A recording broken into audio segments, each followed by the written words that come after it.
Hello and welcome. You're watching Explosive Exclusive. I'm Padmaja Joshi. The world is still reeling under the shock of the events of October 7 in Israel. Hamas terrorists crossed over into the country to murder hundreds of innocents, abduct and torture many more. Even the children and elderly weren't spared. The murder, the genocide and the kidnappings.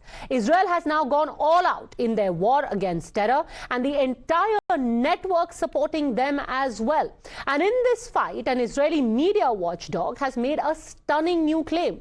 For the first time, media watchdog Honest Reporting has published a report claiming that journalists were actually embedded with the Hamas terrorists. And that's not all. This report also claims that these journalists belong to top media outlets from across the world. Now remember, this has always been a massive debate about where should journalists stop being involved in what is happening in front of them and actually intervene. The pictures that you're seeing on your screens right now have been put out by the Israeli government of the actual events of the 7th of October. In these pictures, you can see Hamas terrorists taking away an elderly woman as a hostage, and at least 2 photographers who were journalists are present. Should these photographers have intervened? Did these people, the journalists and the photographers, accompany the Hamas as they entered Israel after blasting through their fence? Is this embedded journalism? Or are the people who were shooting the entire carnage also culpable? This is a massive debate right now, with the Israeli government actually naming the outlets who employed these people. In turn, those media outlets have said that these are freelancer journalists who periodically contribute to them, and the termination of some of their services has already been done. Now remember, while innocent civilians were being abducted and murdered, the media watchdog says, how could the photographers just stand by and click? Were they actually aware in advance of what was the intent of the people that they were accompanying from Gaza into Israel? Did they know in advance of the intent to carry out the massacre? And how did they arrive at the scene so quickly? Did Hamas allow them to be there? Did these news reporters have approval to enter Israel alongside the terrorists? And did the photographers inform their editors that they will be accompanying terrorists as they carried out attack against the Israelis? It's a massive, massive debate, and some serious questions have been raised. But what are the contents of this report? For more on that, let's go across to Pranesh. What is Honest Reporting saying? Pranesh. Padmaja, to begin with, I have 2 reports here. One is this media watchdog Honest Reporting's original report. Now, this is the report that was published late Wednesday evening that has triggered this storm, with Israel now demanding action against all these so-called embedded reporters or embedded journalists. And like you said, the fundamental question is, how did they arrive so quickly on the scene on October 7 when Hamas resorted to massacre? Were they aware of this massacre plan in advance? Let's look at the report. What does this say? It is titled Photographers Without Borders, AP and Reuters Pictures of Hamas Atrocities Raise Ethical Questions. On October 7, Hamas terrorists were not the only ones who documented the war crimes they had committed during the deadly rampage across southern Israel. Some of their atrocities were captured by Gaza-based photojournalists working. Hamas terrorists were not the... And here it is, the report in detail. What were they doing there so early on what would ordinarily have been a quiet Saturday morning? Was it coordinated with Hamas? Did the respectable wire services which published their photos approve of their presence inside enemy territory?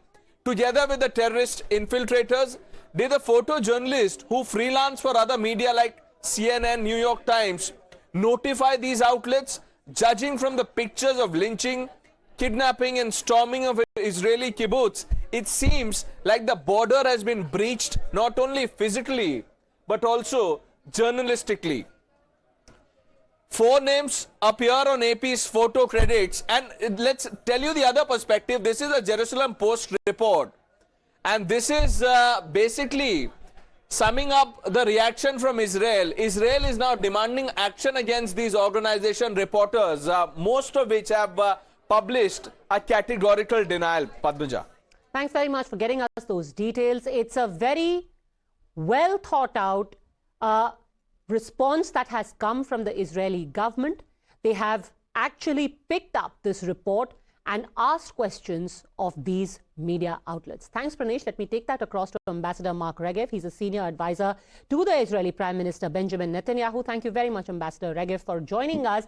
I want to take your first reaction on what you have highlighted as embedded journalism. Now, the counter-argument to that is, it's a journalist's job. If something is happening, you cannot intervene. You're supposed to document it. You literally are just supposed to journal it. So I think we have to make a distinction between journalists who work in democratic countries like Israel, like India, like Britain, like the United States, and between journalists who are working in the framework of an authoritarian regime. And it's clear that Hamas is an authoritarian regime. It is brutal. We saw the sort of violence Hamas was capable of when they attacked and massacred Israelis on October 7th.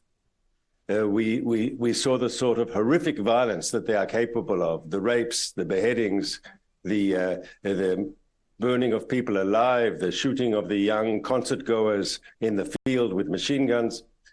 Terrible, terrible crimes against humanity. So we know what Hamas is capable of, and they rule the Gaza Strip also with violence. They are a very, very autocratic regime. And then one has to ask journalists who are working in Gaza, to what extent can they expose the truth, or to what extent they are under the thumb of this regime? And so if someone reported something from Gaza against the regime, against Hamas, would he be there tomorrow to work again? And these are serious questions that need to be asked. Now, a lot of these people are working as freelancers. Is it correct on your part to be taking on the media outlets like CNN, like AP, to suggest that they may have been culpable in what happened on October 7th? I'll ask you a question with your permission, and that way answer your point. In the fighting in Gaza has now been going on for a month, and Israel has been hitting targets in Gaza, hitting Hamas heavily. Have you seen one picture of a dead Hamas terrorist or of an injured Hamas terrorist? And the answer is no, not one picture. The only pictures coming out of Gaza are pictures that Hamas wants you to see, and pictures of innocent civilians caught up in the crossfire. Now, let's be clear. We have been hitting Hamas hard. We have been destroying their military machine. To presume that there are no military casualties, no terrorists killed is, of course, ridiculous. And yet you can never see a picture. Why is that?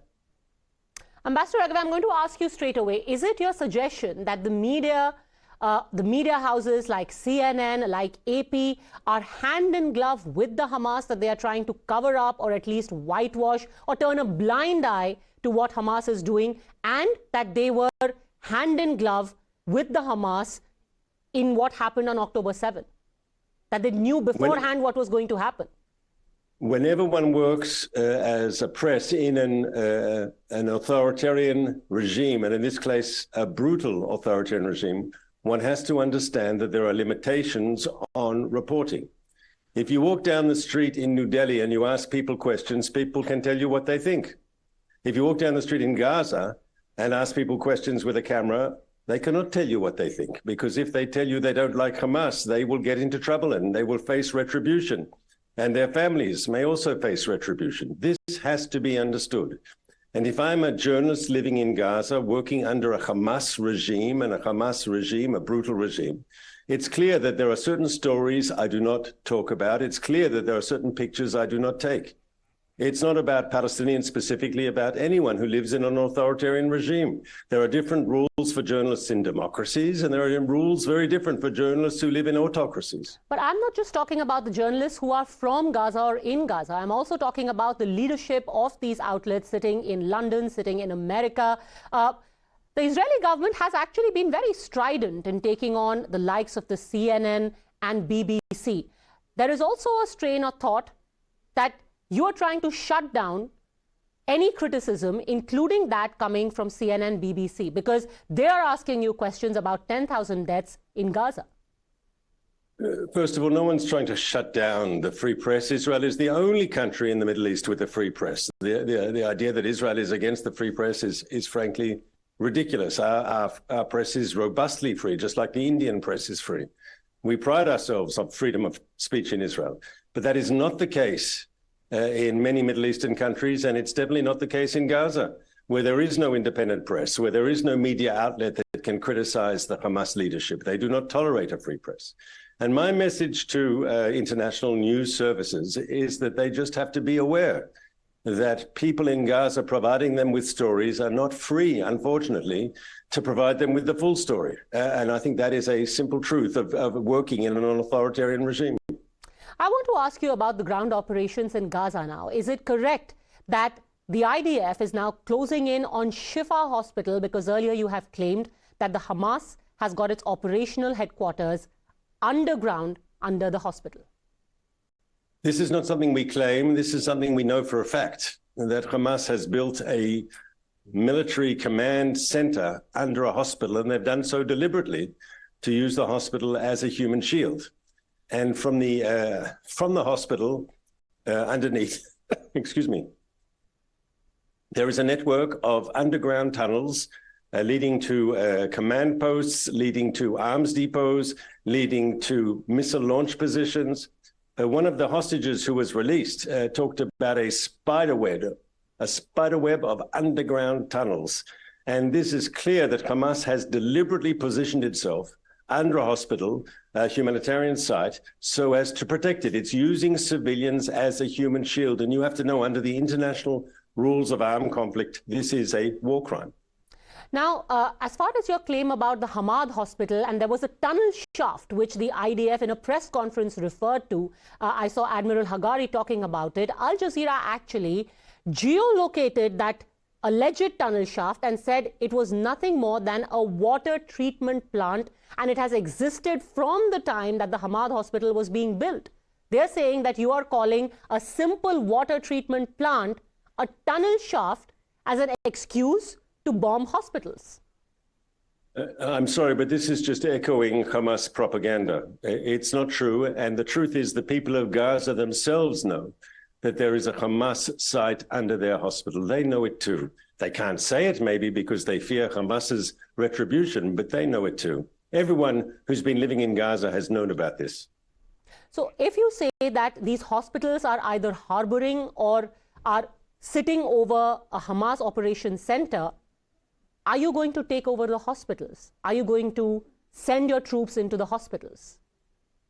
First of all, we've urged people to leave areas of combat, and they have done so in their hundreds of thousands. Today, there is only a small minority of the population that once inhabited these regions because they've heeded our calls to leave a combat zone. And that's good. We don't want to see innocent Gazan civilians caught up in a crossfire. Even today and yesterday, when we were fighting in the middle of Gaza City, we opened a humanitarian corridor to allow people to leave, and people left in their hundreds. And that's a good thing. And I think maybe more people are leaving now than before because Hamas's reign of terror is coming to an end. And if in the past Hamas ordered to stay, people who were compelled to stay now can leave. And of course they want to get out of harm's way. Of course they want to be relocated to the south. We're making a maximum effort to facilitate people who want to leave, allowing them to leave. And we continue to make a maximum effort to differentiate between Hamas, who is our enemy and we will destroy them, and between the civilian population, who is not our target. As of today, what percentage of the population of North Gaza has evacuated to the south? If you could put a number to it. So there was approximately 1.1 million people there before the conflict broke out, and I understand that some 900,000 people have relocated to the south. Are there efforts even now by the Hamas to try and stop the people from migrating? Are they still putting up roadblocks? Do you have any evidence to that effect? I think the fact that we are now there on the ground is preventing them from doing so, and this is allowing more people to flee. Ambassador Regev, how long do you suspect that this offensive is going to carry on? How close are you to ending the war in Gaza? So this is obviously going to be an ongoing campaign because our goal is to destroy the Hamas military machine and to end its rule of terror inside the Gaza Strip, to destroy its political structure. And so this might take time, but we will do the job. We are committed to doing the job, because what is the alternative?